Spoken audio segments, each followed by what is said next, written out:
মানু কি করছিস? আজকে আমি বানাচ্ছি চাউমিন।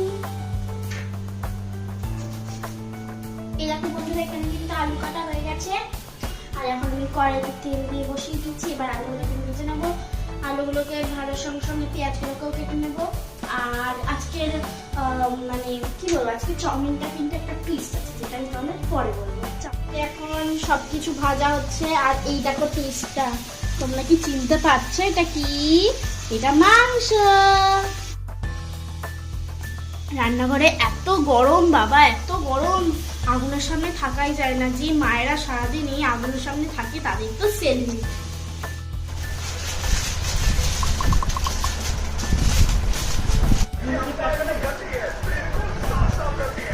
নাও এখন আমার আঁকবে।